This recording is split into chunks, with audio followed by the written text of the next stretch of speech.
Hey guys, Magnus Robert here, bringing you another Walking Dead character video. Today we are doing the fan favourite character, Joe Cocker, a fictional musical genius within the Walking Dead world. Joe Cocker is of course male. He is played by John Robert Cocker. He is mid to late 60s and first appeared in Here's Negan. Before the outbreak, Cocker was born on the 20th of May 1944 at 38 Tasker Road, Crooks, Sheffield, in England. He was the youngest son of a civil servant, Harold Norman Cocker, at the time of his son's birth, serving as an aircraftsman and in the Royal Air Force.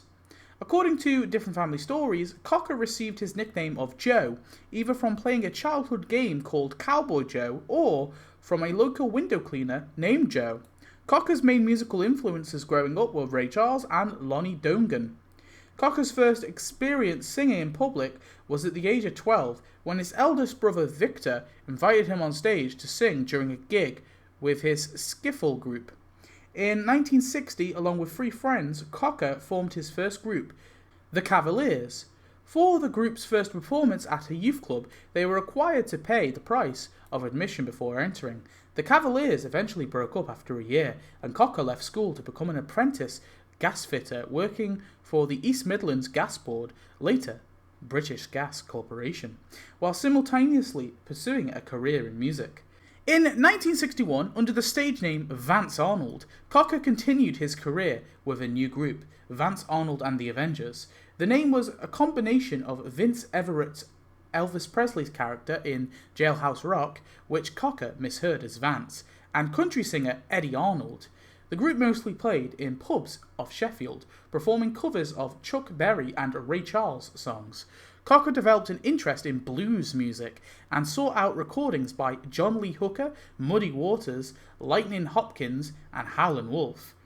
In 1963, they booked their first significant gig where they supported the Rolling Stones at Sheffield City Hall.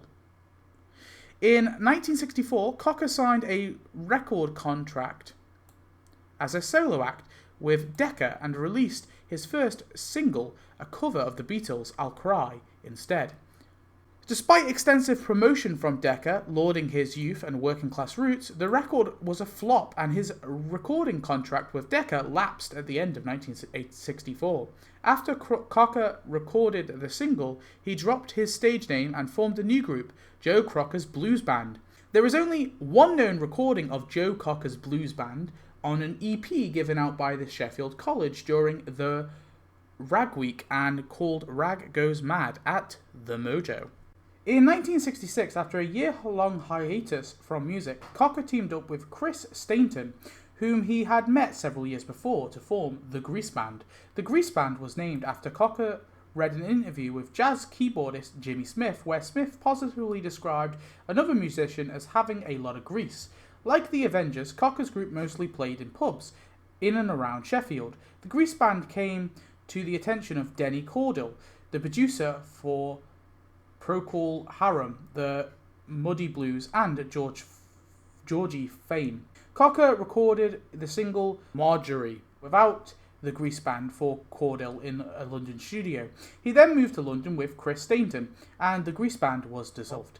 Cordell set Cocker up with a residency at the Marquee Club in London, and a new Grease Band was formed with Stainton and keyboardist Tommy Irie. In 1968, Cocker found commercial success with a rearrangement of With a Little Help from My Friends, another Beatles cover, which many years later was used as the opening theme for the Wonder Years. The recording features lead guitarist from Jimmy Page, drummer by B.J. Wilson, backing vocals from Sue and Sonny, and Tommy Irie on the organ.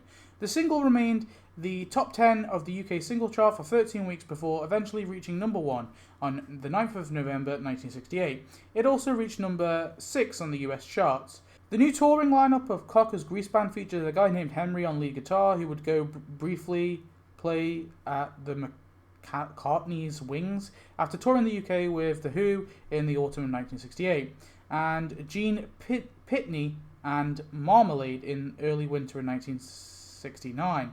The Grease Band embarked on their first tour of the US in spring 1969. Cocker's album, With a Little Help from My Friends, was released soon after, and their arrival was made number 35 on the American charts, eventually going gold. During his US tour, Cocker played at several large festivals, including the Newport Rock Festival and the Denver Pop Festival. In August, Denny Cordell heard about the planned concert in Woodstock, New York, and convinced organizer Artie Cornfield to book Cocker and the Grease Band for the Woodstock Festival. The group had to be flown to the festival by helicopter due to the large crowds. They performed several songs, including the Feelin' Alright, Something's Comin' On, Let's Go Get Stoned, I Shall Be Released, and With a Little Help from My Friends. Cocker would later say that the experience was like an eclipse. It was a very special day. Directly after Woodstock, Cocker released his second album, Joe Cocker. Impressed by his cover of With a Little Help from My Friends, Paul McCartney and George Harrison allowed Cocker to use their songs She Came In Through the Bathroom Window and Something for the album. Recorded during a break in touring in the spring and summer, the album reached number 11 on the US chart and gathered a second UK hit with Leon Russell's song Delta Lady. In August 1969, Cocker performed at the Isle of Wight Festival at Wootton Bridge, Isle of Wight, England. Throughout 1969, he was featured on variety TV shows like The Ed Sullivan Show and This Is Tom Jones. On stage, he exhibited an idiosyncratic physical intensity, flailing his arms and playing air guitar. At the end of the year, Cocker was unwilling to embark on a US tour, so he dissolved the Grease Band. Despite Cocker's reluctance to venture out on the road again, an American tour had already been booked, so he had to quickly form a new band in order to fulfill his contractual obligations. It proved to be a large group with more than 20 musicians, including a pianist and bandleader, Leon Russell, 3 drummers, backing vocalists, and it was christened Mad Dogs and Englishmen after Noel Coward's song of the same name. Cocker's music evolved into a more bluesy type of rock compared to that of the Rolling Stones. During the ensuing Mad Dogs and Englishmen tour, Cocker toured 48 cities, recorded a live album, and received very positive reviews from The Time and Life for his performances. However, the pace of the tour was exhausting. Russell and Cocker had personal problems. Cocker became depressed and began drinking excessively, and the tour wound down in May 1970. Meanwhile, he enjoyed several chart entries in the United States with cover versions of Feelin' Alright and Cry Me a River. His covers of box-topped hits The Letter, which appeared in the live album and film Mad Dogs and Englishmen, became his first US top 10 hit. After spending several months in Los Angeles, Cocker returned home to Sheffield, where his family became increasingly concerned with his deteriorating physical and mental health. During the time, in periods between work, Cocker wrote the overture played by UK Prime Minister Edward Heath. On the occasion, the Prime Minister famously conducted a live orchestra while in office. In summer of 1971, A&M Records released the single High Time We Went. This became a hit, reaching number 22 on the US Billboard Hot 100 chart. In early 1972, after nearly 2 years away from music, Cocker went on tour with a group that Chris Stainton had formed. He opened with a performance in Madison Square Garden, which was attended by about 20,000 people. After touring the United States, he embarked on a European tour where he played to a large audience in Milan and Germany. He then returned to the United States for another tour in autumn 1972. During these tours, the group cut the songs that would be part of his newest album, Joe Cocker, a mixture of live songs and studio recordings. The album peaked at number 30 on the US charts.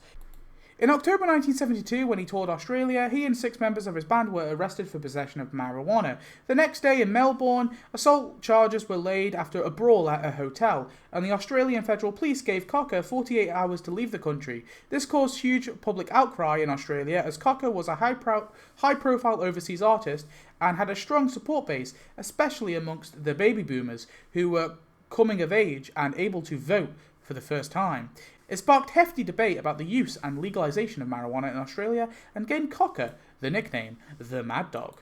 Shortly after the Australian tour, Stainton retired from his music career to establish his own recording studio. After his friend's departure from his arrangement from his longtime producer, Denny Cordell, Cocker sank into depression and began using heroin. In June 1973, he kicked the habit but continued to drink heavily. At the end of 1973, Cocker returned to his studio and recorded a new album, I Can Stand a Little Rain. The album released on August 1974 and was number 11 on the US charts, and one single, a cover of Billy Preston's You Are So Beautiful, which reached the number 5 slot. This song was very popular, and two of its biggest fans were Negan Smith and Lucille Smith. Here they are right here. Wow. Despite positive reviews for the album, Cocker struggled with live performances, largely due to his problems with alcohol. One such instance was reported in 1974. During 2 West Coast performances in October of that year, he threw up on stage. In 1975, he released a second album that had been recorded the same time as I Can Stand a Little Rain, Jamaica Say You Will. To promote his new album, Cocker embarked on another tour of Australia, made possible by the country's new Labour government. In late 1975, he contributed vocals on a number of tracks on the Bo Diddley's 20th anniversary of Rock and Roll All-Star album. He also recorded a new album in Kingston, Jamaica studio, Stingray. However, record sales were disappointing. The album reached only number 70 on the US charts. In 1976, Cocker performed Feeling Alright on Saturday Night Live, and at the time, Cocker was $800,000 in debt to A&M Records and struggling with alcoholism. Several months later, he met producer Michael Lang, who agreed to manage him on the condition that he stayed sober. With a new band, Cocker embarked on a tour of New Zealand, Australia, and South America. He then recorded a new album with session work by Steve Gadd and Chuck Rainey, and a new young bassier from Scotland, Rob Hartley. Hartley also toured briefly with Cocker's friends in 1977. In autumn of 1978, Cocker toured North America promoting his album Luxury You Can Afford. Despite his efforts, it received mixed reviews and only sold around 3,000 copies. In 1979, Cocker joined the Woodstock in Europe tour, which featured musicians like Arlo Guthrie and Richie Havens, who had played at the 1969 Woodstock Festival. He also performed in New York's Central Park to an audience of 20,000 people. The concert was recorded and released as a live album, live in New York. Cocker also toured Europe and appeared on a German television recording Rockerplast, the first of many performances on the show. In 1982, Cocker recorded 2 songs with jazz group The Crusaders on their album Standing Tall. One song, I'm So Glad I'm Standing Here Today, was nominated for a Grammy Award, and Cocker performed it with The Crusaders at the awards ceremony. The Crusaders wrote this song with Cocker in mind to sing it. Cocker then released a new reggae-influenced album, Sheffield Steel, recorded with Compass Point All-Stars, produced by Chris Blackwell and Alex Sadkin. In 1982, Cocker recorded the duet Up Where We Belong with Jennifer Warnes for the soundtrack for the film An Officer and a Gentleman. The song was an international hit, reaching number 1 on the Billboard Hot 100 and winning a Grammy Award for Best Pop Performance by a Duo. The duet also won an Academy Award for Best Original Song, and Cocker and Warnes performed the song at the award ceremony. Several days later, he was invited to perform You Are So Beautiful with Ray Charles in a television tribute for the musician. In 1983, Cocker joined a star lineup of British musicians including Jimmy Page, Eric Clapton, Jeff Beck, Steve Winwood, and Bill Wyman for singer Ronnie Lane's 1983 tour to raise money for London-based organisation Action for research into multiple sclerosis. In particular because Lane was beginning to suffer from the disease. The tour included a performance at New York Madison Square Garden. Whilst on another tour that year, Cocker was arrested by Australian police after refusing to perform because of inadequate sound equipment. The charges were eventually dropped and Cocker was released. Shortly after the incident, he released his 9th studio album, Civilized Man. His next album, Cocker, was dedicated to his mother, who had died when he was recording in the studio with producer Terry Manning. A track from the album, You Can Leave Your Hat On, was featured in the 1986 film 9.5 Weeks. The album eventually went platinum on the European charts. His song, Love Lives On, was featured in the 1987 film Harry and the Hendersons. His 1987 album, Unchain My Heart, was nominated for a Grammy Award, although it did not win. One Night of Sin was also a commercial success, surpassing Unchain My Heart in sales and yielding his final top 20 hits in the United States. When the Night Comes, written by Bryan Adams, Jim Valiant, and Diane Warren, that peaked at number 11 in January 1990. Though throughout the 1980s, Cocker continued to tour around the world, playing to large audiences in Europe, Australia, and the US. In 1986, he met an Italian singer who dedicated a song to the English bluesman after Cocker took part in some concerts of the promotional tours for the album Blues and Oro in Cesar. In 1988, he performed at London's Royal Albert Hall and appeared on The Tonight Show. After Barclay James Harvest and Bob Dylan, Cocker was the first to give rock concerts in the German Democratic Republic, in East Berlin and Dresden. The venue, some German thing, next to some German guy, some German stuff. He also performed to the US President George Bush at an inauguration concert in February 1989. In 1992, his versions of Bryan Adams' Feel Like Forever made UK top 40. In 1992, Joe Cocker teamed up with Canadian rock star Sass Jordan to sing Trust in Me, which was featured on the Bodyguard soundtrack.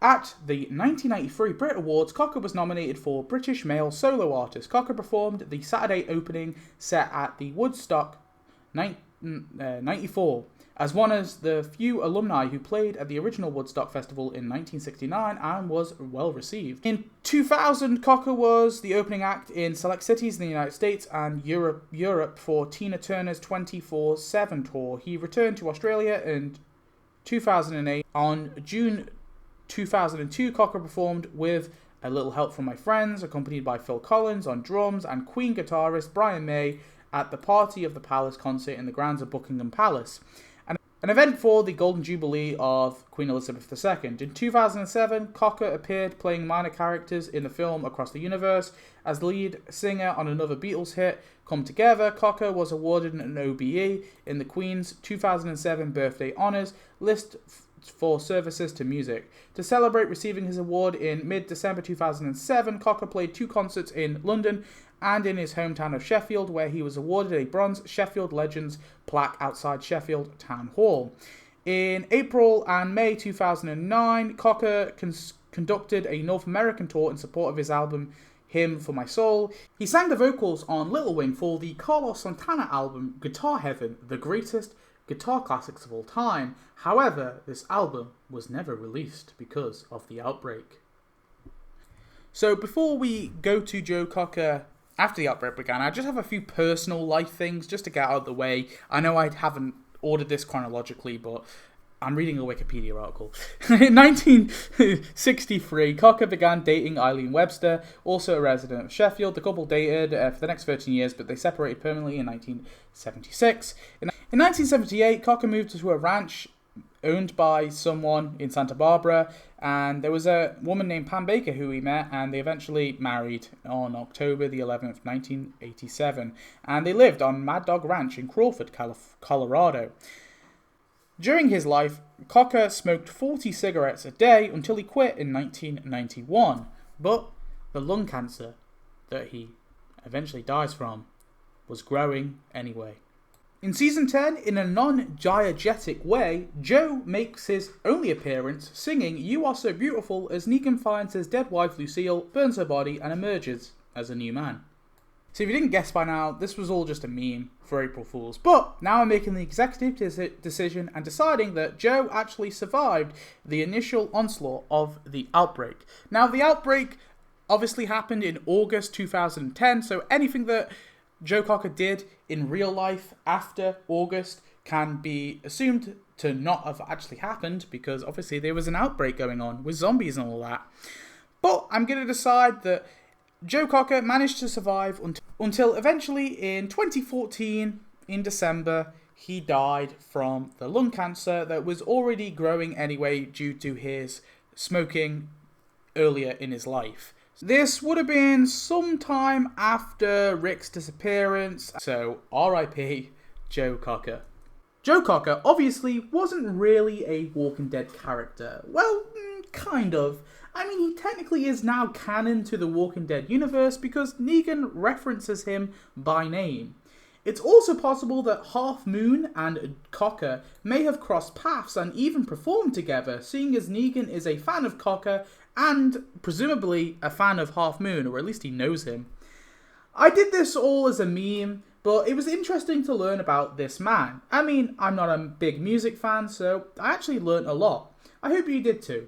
Cocker was a troubled man at points in his life, but he clearly inspired many people, and his music brought joy to many, including our boy Negan. So tell me your thoughts on Joe Cocker, and I'll see you in the next one. April Fools, goodbye.